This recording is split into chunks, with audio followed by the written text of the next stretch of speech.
मधुबन के बाबा,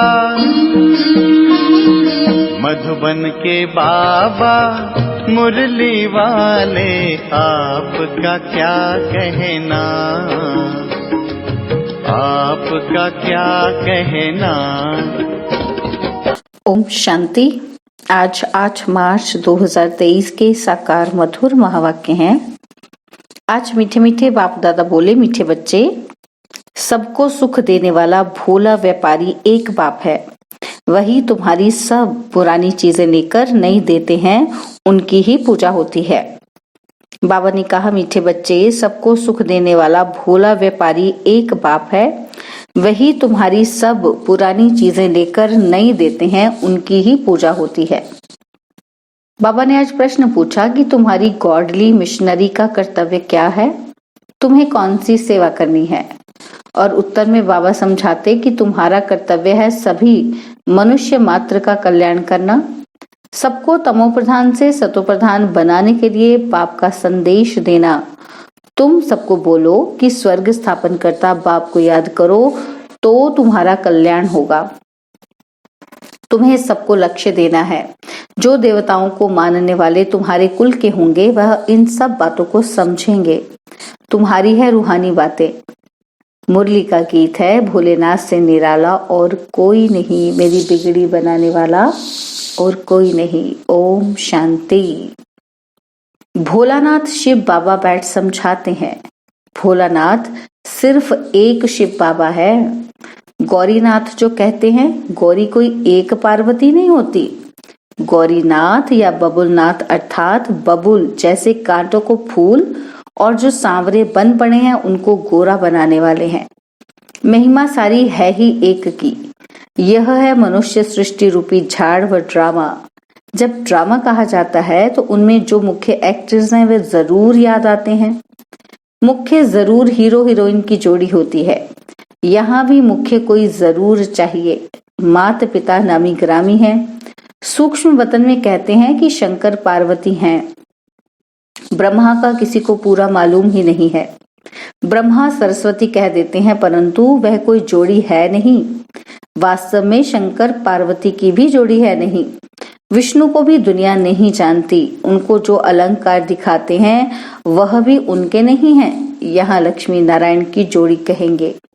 अब सभी से भोलानाथ उनको कहा जाता है जो बहुत सुख देने वाला है। भोलानाथ व्यापारी भी है।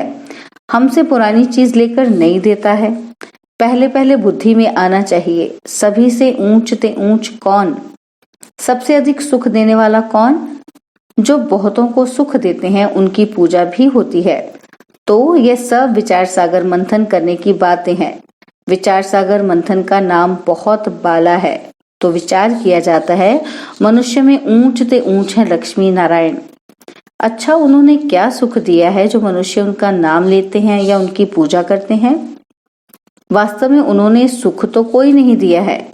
हाँ, वे सुख धाम के मालिक थे, परंतु उनको ऐसा बनाया किसने। इनके पहले वे कहाँ थे।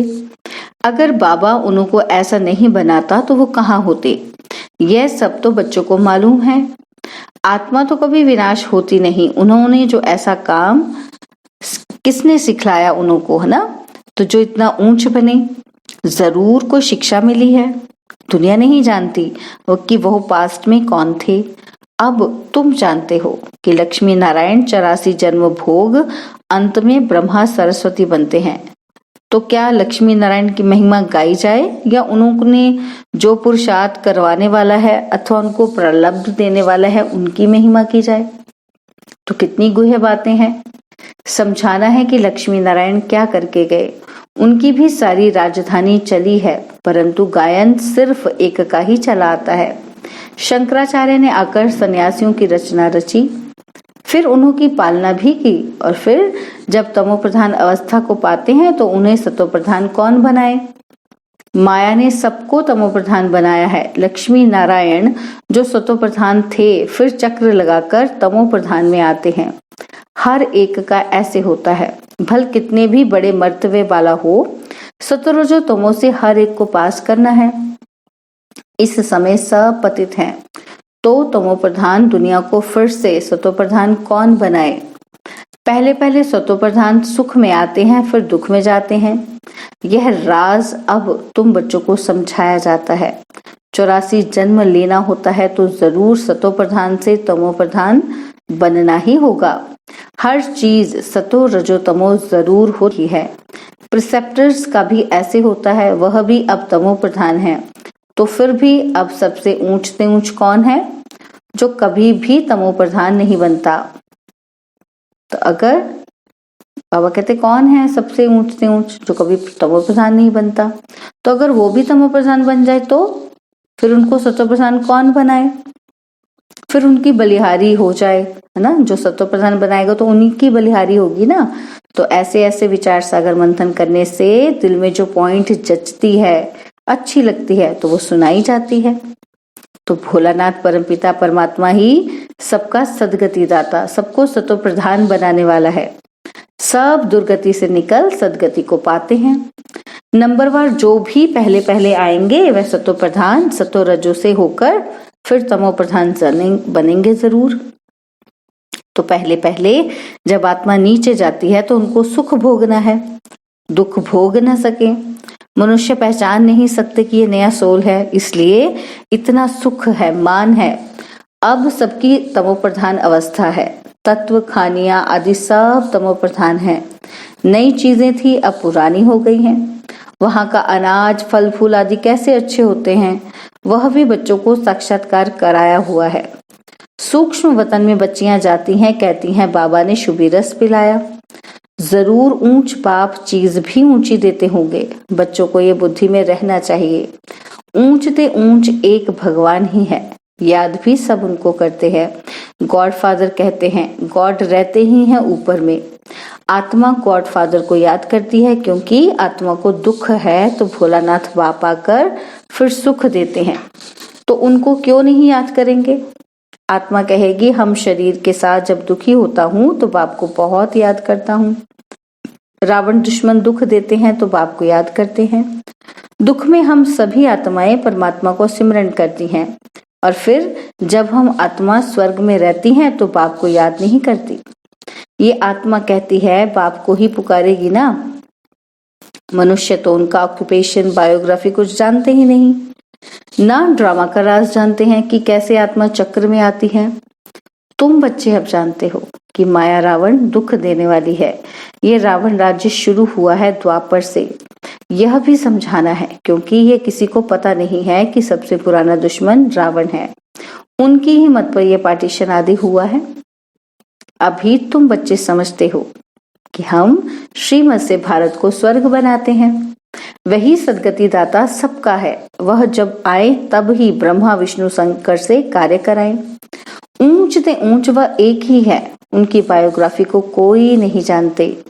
ये खेल ही ऐसा बना हुआ है। तो बाबा समझाते हैं कि सबसे बड़ा दुश्मन रावण है, उस पर जीत पानी है। समझाते भी उनको हैं जिन्होंने कल्प पहले समझा था। वही आकर शूद्र से ब्राह्मण बनते हैं। अब विचार करो कि सतयुग से त्रेता अंत तक कितनी संप्रदाय वृद्धि को पाती रहेगी। तो इतने सबको ज्ञान देने की सर्विस करनी है। इतने सब में ज्ञान का बीज भरना है। ज्ञान का विनाश तो नहीं होता, लड़ाई वालों का भी उद्धार करना है। हमारे दैवी संप्रदाय वाले जहां होंगे वह निकल आएंगे। उन लड़ाई करने वालों को कहा जाता है कि जो युद्ध के मैदान में मरेंगे वह स्वर्ग में जाएंगे, परंतु उनके कहने से स्वर्ग में जा नहीं सकते जब तक तुम लक्ष्य न दो। लक्ष्य सिर्फ ब्राह्मण ही दे सकते हैं। मरना तो है ही। मुसलमान अल्लाह को याद करेंगे, सिख लोग गुरु नानक को याद करेंगे, परंतु स्वर्ग में थोड़े जा सकते हैं। स्वर्ग में जाना होता है संगम पर। तो इन लड़ाई आदि वालों को भी सिवाय तुम ब्राह्मणों की ये मंत्र कोई ना दे सके। स्वर्ग का मालिक बनाने वाला सबसे ऊंच है वह बाप। ये तो ठीक है भगवानुवाच कि युद्ध में मरने से स्वर्ग में जाएंगे, परंतु कौन सी युद्ध? युद्ध हैं दो, एक है रूहानी और दूसरी है जिस्मानी। उन गोली चलाने वालों को भी तुम ज्ञान दे सकते हो, और गीता में भी है मनमना भव। अपने बाप और स्वर्ग को याद करो तो स्वर्ग में जाएंगे। जब संगम युग हो तब ही तुम स्वर्ग में जा सकते। वह है जिस्मानी बातें, यह सब हैं रूहानी बातें। तुम्हारी है माया पर जीत पाने की युद्ध। मरने समय मनुष्य को मंत्र दिया जाता है। यह जाते ही है मरने के लिए, तो पाप का संदेश देना है कि एक दिन गवर्नमेंट भी तुमको कहेगी कि ये नॉलेज सबको दो। तुम हो गॉडली मिशनरी, तुम्हारा काम है बहुतों का कल्याण करना। बोलो, भगवान को याद करो। अब स्वर्ग स्थापन हो रहा है तो सुनकर बहुत खुश होंगे। जो इस कुल के होंगे वही मानेंगे, देवताओं को मानने वाले ही इन बातों को समझेंगे। तो सबका कल्याण करना है। बिगर बाप को याद करने स्वर्ग में जा नहीं सकते।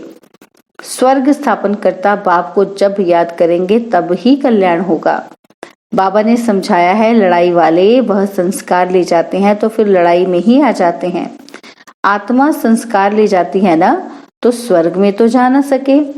जो भारत की सेवा करते हैं उनको फल तो मिलना चाहिए ना, तो उनकी भी सर्विस करनी है। बड़ों बड़ों को समझाना है, तुम्हारा प्रभाव निकलेगा। तुमको कहेंगे कि यहाँ आकर भाषण करो। जैसे मेजर ने बाबा को मंगाया, यहाँ तहाँ समझाने के लिए घुसना पड़ता है। बड़े को समझाने से फिर छोटे बहुत आ जाते हैं, परंतु गुरु को तुम पहले समझाओ तो चेले लोग उनका माथा ही खराब कर देंगे। फिर उनको निकाल दूसरे को गद्दी दे देंगे, क्योंकि ये बिल्कुल नई बातें हैं, है ना। तो सारी दुनिया में एक भी मनुष्य गीता को पूरा समझते नहीं। कहते हैं बरोबर रुद्र ज्ञान यज्ञ से विनाश ज्वाला प्रज्वलित हुई थी, फिर क्या हुआ यह नहीं जानते।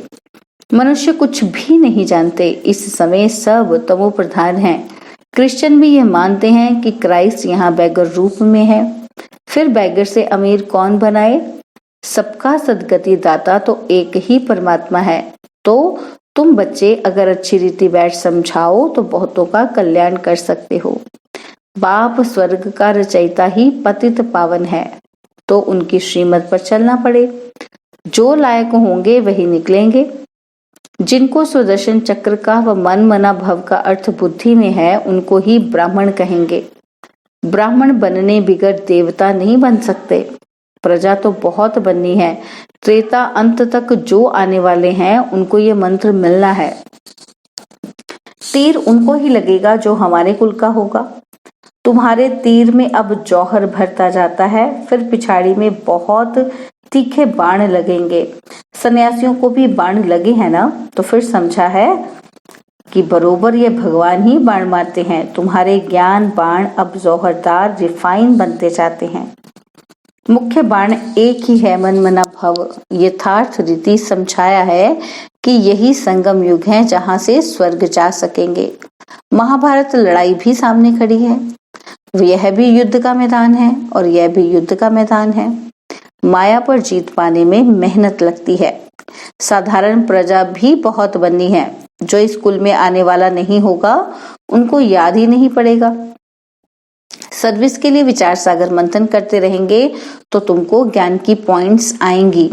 उस युद्ध में भी विचार सागर मंथन चलेगा कि ऐसा करेंगे तो जीत पाएंगे। बुद्धि तो चलती है ना, तो प्रैक्टिस भी करते हैं।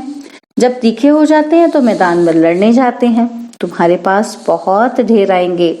भगवान के दर पर भक्तों की भीड़ होनी है। मच्छरों मुआफिक आएंगे।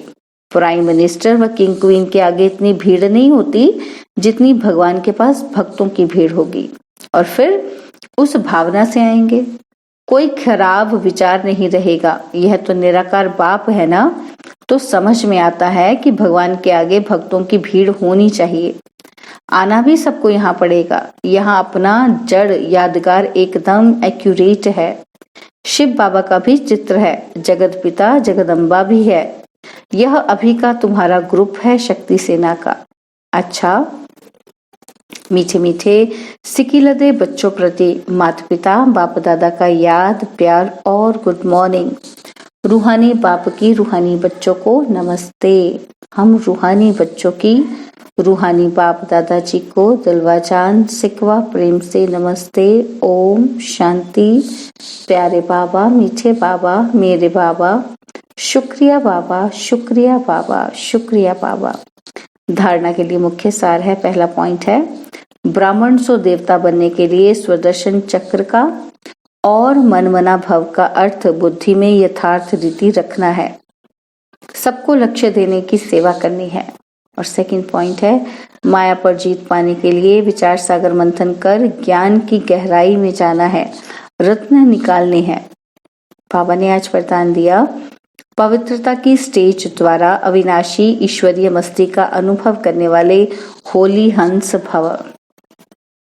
पवित्रता की स्टेज द्वारा अविनाशी ईश्वरीय मस्ती का अनुभव करने वाले होली हंस भव। होली पर सभी छोटे बड़े के भान को भूल आपस में एक समान समझ मस्ती में खेलते हैं। दुश्मनी के संस्कार भूल मंगल मिलन मनाते हैं। यह रस्म भी अभी की है। आप बच्चे जब होली अर्थात पवित्रता की स्टेज पर ठहरते हो तो बाप के संग के रंग में रंगे हुए होते हो। तब ईश्वरीय मस्ती में देह का भान व भिन्न भिन्न संबंध का भान, छोटे बड़े का भान विस्मृत हो एक ही आत्म स्वरूप का भान रहता है। यही होली हंस स्थिति है। इसी का यादगार हर वर्ष होली उत्सव के रूप में मनाते हैं। स्लोगन है, जिनके जीवन में शीतलता है वह दूसरों के जलते हुए चित्त पर विजय प्राप्त कर सकते हैं। जिनके जीवन में शीतलता है वे दूसरे के जलते हुए चित्त पर विजय प्राप्त कर सकते हैं। ओम शांति। और अब यह एक बहुत अच्छी वीडियो भी जरूर देखें।